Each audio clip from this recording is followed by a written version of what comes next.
ಆಮೇಲೆ ಏನಾಯಿತು, ಶಾಂತರಸ್ ಅವರು ಇದ್ದಿದ್ದಾಗ ನನ್ನ ಪುಸ್ತಕ ಮಾರಾಟ ಸಹಾಯಕರಾಗಿ ತೊಗೊಂಡ್ಮೇಲೆ ನನಗೇನು ಮಾಡಿದ್ರು, ಅಲ್ಲಿ ಇದ್ದಿದ್ದು ಇಬ್ಬರೇ ಲೇಡೀಸು.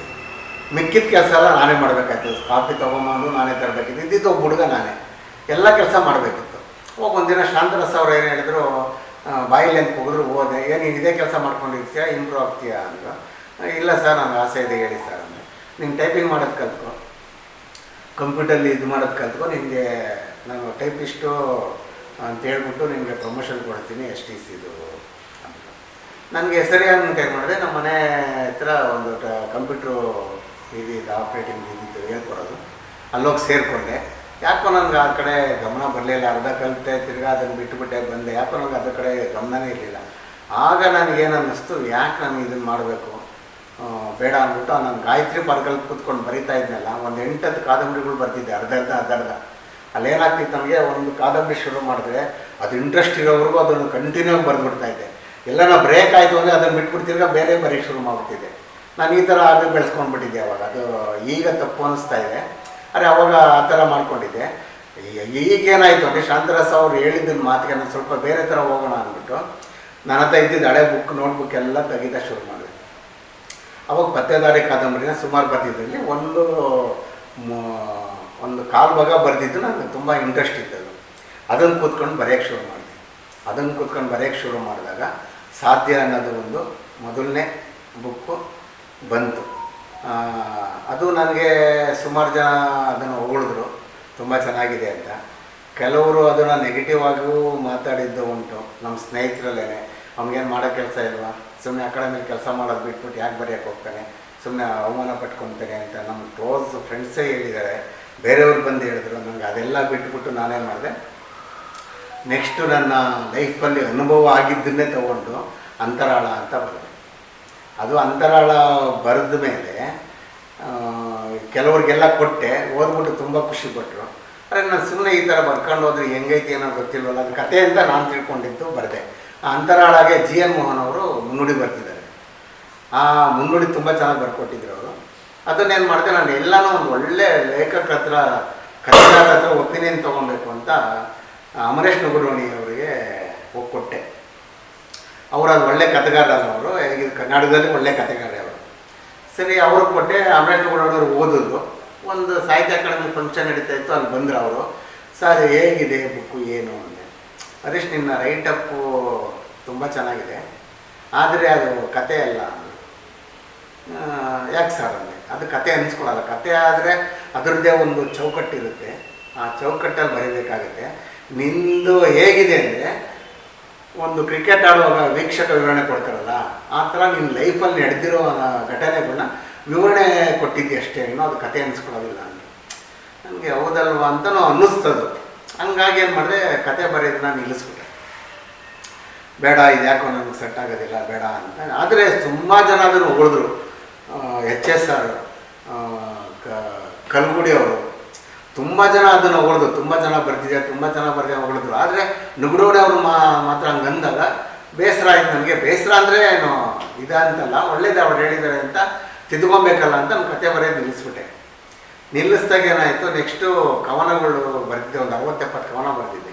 ಅದನ್ನು ಪ್ರಕಟ ಮಾಡೋಣ ಅಂದ್ಬಿಟ್ಟು ಏನು ಮಾಡಿದೆ, ಒಂದು ಸರಿ ಓದೋಕ್ಕೆ ಅಂದ್ಬಿಟ್ಟು ಲಕ್ಷ್ಮೀಪತಿ ಕೋಲಾರ ಅವ್ರಿಗೆ ಕೊಟ್ಟೆ. ಅವರು ಒಳ್ಳೆ ಕವಿಗಳು, ವಿಮರ್ಶಕರು. ಅವ್ರಿಗೆ ಕೊಟ್ಟೆ. ಅವ್ರೇನು ಮಾಡಿದ್ರು, ಎಲ್ಲ ತೆಗೆದು ನೋಡಿದ್ರು. ಅದರಲ್ಲಿ ಒಂದು ಕವನ ತೊಗೊಂಡ್ರು. ಅದೊಂದು 25 ಲೈನ್ ಇತ್ತು ಕವನ. ಅದನ್ನು ತೊಗೊಂಡು ಪೆನ್ ತೊಗೊಂಡು ಹೀಗೆ ಮಾರ್ಕ್ ಮಾಡಿದ್ರು. ಕೆಲವು ಪದಗಳನ್ನೆಲ್ಲ ಹೊಡೆದಾಕಿದ್ರು, ಕೆಲವೊಂದು ಸೇರಿಸಿದ್ರು.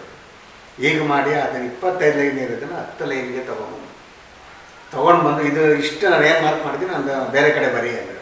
ಬರೆದೆ. ನೋಡು, ಇದು ಕವನ ಅನಿಸ್ಕೊಳುತ್ತೆ. ನೀನು ಬರೆದಿರೋದ್ರಲ್ಲಿ ಆಶಯ ಇದೆ, ಆದರೆ ಯಾವುದೇ ಕವನ ನೀವು ಬರಿಬೇಕಾದ್ರೆ ವಾಚ್ಯ ಆಗಬಾರ್ದು. ಕವನ ಅದಕ್ಕೆ ಯಾರು ಓದ್ತಾರೋ ಅವ್ರಿಗೆ ಅರ್ಥ ಆಗಬೇಕದು. ಅವ್ರು ಹೇಗಾದರೂ ಅರ್ಥ ಮಾಡ್ಕೊಂಡೆ, ಆದರೆ ನೀವೇ ನೇರವಾಗಿ ಅದನ್ನು ಹೇಳ್ಬಾರ್ದು, ವಾಚ್ಯ ಆಗಬಾರ್ದು ಅಂತ ಹೇಳ್ಬಿಟ್ಟು ಅವ್ರು ಹೇಳಿದ್ರು. ನನ್ನ ಕವನನೂ ಬರೆಯೋಕ್ಕಾಗಲ್ಲ, ನನಗೆ ಅದನ್ನೂ ಇಲ್ಲ ಐಡಿಯಾ ಅಂತ ಹೇಳ್ಬಿಟ್ಟು ಅದನ್ನು ನಿಲ್ಲಿಸ್ಬಿಟ್ಟೆ. ಸರಿ, ನಿಲ್ಲಿಸ್ಬಿಟ್ಟು ಬ್ರೇಕ್ ಆಗಬೇಕು. ಹಂಗೆ ಆ ಅಕಾಡೆಮಿಯಲ್ಲಿ ಕೆಲಸ ಮಾಡ್ಕೊಂಡು ಹೋಗ್ತಾಯಿದ್ದೆ. ಹೀಗೆ ಮಾಡ್ಕೊಂಡು ಹೋಗ್ಬೇಕಾದ್ರೆ ಈ ನಮ್ಮ ಕರ್ನಾಟಕದ ಎಲ್ಲ ಮೂಲೆಗಳಲ್ಲಿ ಎಲ್ಲ ಥರ ಸಾಹಿತ್ಯಗಳನ್ನು ಪರಿಚಯ ಆದರು. ಸರಿ, ಕೆಲಸದ ಕಡೆ ಗಮನ ಕೊಟ್ಟೆ. ಏನು ಮಾಡೋದು ಅಂತ. ಮೊದಲನೇ ಬುಕ್ ಬರೆದಾಗ ನಾನು ಅಂದ್ಕೊಂಡಿದ್ದು ಅಟ್ಲೀಸ್ಟ್ ವರ್ಷಕ್ಕೆ ಒಂದು ಬುಕ್ಕಾರು ನಾನು ಬರೀಬೇಕು, ತರಬೇಕು ಅಂದ್ಕೊಂಡು ನಾನು ಒಂದು ಏಮ್ ಇಟ್ಕೊಂಡಿದ್ದೆ. ಆದರೆ 2009ರಲ್ಲಿ ಸಾಧ್ಯ ಬಂದಿದ್ದು, 2010ರಲ್ಲಿ ಅಂತರಾಳ ಬಂತು. ಸರಿ, ಅಷ್ಟಕ್ಕೆ ನಿಂತೇ ಹೋಯ್ತು.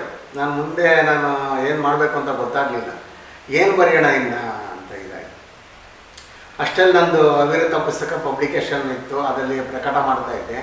ಅದರಲ್ಲಿ ನಮ್ಮ ಫ್ರೆಂಡ್ ಒಬ್ಬ ಮಂಜುನಾಥ್ ನಾಯ್ಕ್ ಅಂತ ಇದ್ದಾನೆ, ಅವನೊಂದು ಬುಕ್ ಮಾಡಿದೆ, ಕಥಾ ಸಂಕಲನ. ಆ ಕಥಾ ಸಂಕಲನದಲ್ಲಿ ಬೆಂಕಿ ಬೂದಿ ಅಂತ ಒಂದು ಕತೆ ಇದೆ. ಅದನ್ನು ಓದಿದೆ, ನನಗೂ ಒಂಥರ ಇನ್ಸ್ಪೈರ್ ಆಯಿತು ಕತೆ ಓದ್ಬಿಟ್ಟು. ಸರಿ, ಚೆನ್ನಾಗಿದೆಯಲ್ಲ, ಇದನ್ನು ಯಾಕೆ ನಾಟಕ ಮಾಡಬಾರ್ದು ಅಂತ ನನಗೆ ಅನ್ನಿಸ್ತು. ಅವಾಗೇನು ಮಾಡಿದೆ, ಅದನ್ನು ತಗೊಂಡು ನಾನು ರಂಗರೂಪ ಮಾಡೋಕ್ಕೆ ಶುರು ಮಾಡಿದೆ. ರಂಗರೂಪ ಮಾಡೋಕ್ಕೆ ಶುರು ಮಾಡಿದ್ಮೇಲೆ ಅದು ಏನು ಕತೆ ಇತ್ತು ಅದರಲ್ಲಿ 50% ತೊಗೊಂಡಿಲ್ಲ ನಾನು. ಇನ್ನು ಮಿಕ್ಕಿದ್ದೆಲ್ಲ ನಾನು ನನ್ನ ಇದರಲ್ಲಿ ಔಟ್ಸೋರ್ಸಿಂದ ತೊಗೊಂಡು ಅದನ್ನು ಬೆಂಕಿ ಬೂದಿ ಅಂತ ನಾಟಕ ಮಾಡಿದೆ. ಅದನ್ನು ಸುಮಾರು ಜನ ಒಂದು 15 ಶೋ ಆಗಿದೆ. ಅದು ಇನ್ನೂ ಸ್ವಲ್ಪ ಚೆನ್ನಾಗಿ ಶೋ ಆಗಬೇಕು ಅಂತ ನನ್ನ ಮನಸ್ಸಿಗೂ ಅನಿಸಿದೆ. ಆದರೆ ಅದು ಆಗಲಿಲ್ಲ, ಅದು ನಡೀತಾ ಇದೆ ಹಾಗೆ. ಅದು ಸರಿ, ಅದು ನಾಟಕ ಆಯಿತು.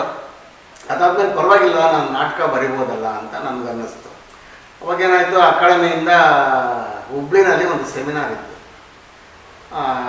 ಸಂಯುಕ್ತ ಕರ್ನಾಟಕ ಮೇನ್ ಆಫೀಸ್ ಲೋಕ ಇದು, ಅಲ್ಲಿ ಫಂಕ್ಷನ್ ಇತ್ತು. ಅಲ್ಲಿ ಹೋದರೆ ಅಲ್ಲಿ ನಾವು ಬುಕ್ಸ್ ಇಟ್ಟಿದ್ವಿ ನಮ್ಮ ಅಕಾಡೆಮಿದು, ಬೇರೆಯವರು ಬುಕ್ಸ್ ಇಟ್ಟಿದ್ರು. ಅಲ್ಲಿ ನೋಡಿದೆ, ಕೃಷ್ಣನ ಕೊನೆಯ ದಿನಗಳು ಅಂದ್ಬಿಟ್ಟು ಒಂದು ಕಾದಂಬರಿ ಇತ್ತು. ಸರಿ, ಅದನ್ನು ನೋಡಿ ನನಗೊಂಥರ ಅದನ್ನು ಓದಬೇಕು ಅನ್ನಿಸ್ತು.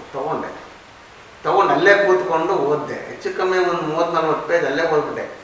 ಇಡೀ ದಿನ ಸೆಮಿನಾರ್ ಇದ್ದಿದ್ದು. ನಾನು ಹೆಚ್ಚು ಕಮ್ಮಿ ಅರ್ಧ ದಿನದಲ್ಲಿ 30-40 ಪೇಜ್ ಓದ್ದವನು. ನನಗೆ ಅಂತ ತುಂಬ ಇನ್ಸ್ಪೈರ್ ಆಯಿತು. ನಾನು ಬರಿಬೋದಲ್ಲ, ಇದನ್ನು ನಾಟಕ ಮಾಡ್ಬೋದಲ್ಲ, ಎಷ್ಟು ಚೆನ್ನಾಗಿದೆ ಇದು ಅಂತ ಅನ್ನಿಸ್ಬಿಟ್ಟು. ಯಾಕೆಂದರೆ ಆ ಕಾದಂಬರಿ ಹೇಗಿದೆ ಅಂದರೆ ಡೈಲಾಗ್ ಸಮೇತನೇ ಬರೆದಿದ್ದಾರೆ ಅವರು. ಡೈಲಾಗ್ ಸಮೇತನೇ ಅವರು ಬರೆದಿದ್ದಾರೆ. ಅದು ನೋಡ್ಬಿಟ್ಟು ಒಳ್ಳೆ ನಾಟಕ ಇದ್ದಂಗೆ ಇದೆಯಲ್ಲ ಇದು, ನಾನು ಯಾಕೆ ಇದನ್ನು ಬರೀಬಾರ್ದು ನಾಟಕವಾಗಿ ಅಂತ ಯೋಚನೆ ಮಾಡಿದೆ. ಸರಿ, ಅದು ತೊಗೊಂಡು ನನ್ನ ಮನಸ್ಸಲ್ಲಿ ಕೂತ್ಕೊಂಡ್ಬಿಡ್ತು. ಸರಿ, ಅದಾದಮೇಲೆ ನನಗೆ ಸಕಲೇಶ್ಪುರದಲ್ಲಿ ಒಂದು ಕಮಟ ಇತ್ತು ನಮ್ಮ ಅಕಾಡೆಮಿದು. ಕಮಟ ಸಕಲೇಶ್ಪುರದಲ್ಲಿ ಒಂದು ಕಮಟ ಇದೆ. ನನಗೆ ಲಾಡ್ಜಲ್ಲಿ ರೂಮ್ ಮಾಡಿಕೊಟ್ಟಿದ್ರು. ಅಲ್ಲಿ ಕೂತ್ಕೊಂಡು ಎಲ್ಲ ಕಾದಂಬರಿ ಹೋಗಿ ಎಲ್ಲ ಮಾರ್ಕ್ ಮಾಡ್ಕೊಂಬಿಟ್ಟೆ. ಯಾವುದನ್ನ ಪಾಯಿಂಟ್ಸ್ಗಳು ತೊಗೊಬೋದು, ಇನ್ನು ಮಿಕ್ಕಿದ್ದು ನಾನು ಯಾವುದನ್ನು ಅಲ್ಲಿ ಸೇರಿಸ್ಬೋದು ಅಂದ್ಬಿಟ್ಟು ಎಲ್ಲ ನಾನು ಅದನ್ನು ರೆಡಿ ಮಾಡ್ಕೊಂಡು ಬಂದ್ಬಿಟ್ಟು ಹೆಚ್ಚು ಕಮ್ಮಿ ಒಂದು 15 ದಿನದಲ್ಲಿ ಅದನ್ನು ರೆಡಿ ಮಾಡಿದೆ. ಕಲಿಪ್ರವೇಶ ಅಂತ ಅದಕ್ಕೊಂದು ಟೈಟ್ಲ್ ಕೊಟ್ಟದನ್ನು ಮಾಡಿದ್ದೀನಿ, ಸ್ಕ್ರಿಪ್ಟು. ಅದು ಈಗ 1-2 ತಂಡದವ್ರು ತೊಗೊಂಡಿದ್ದಾರೆ. ಅದು ನಾಟಕ ಬರಬೇಕು.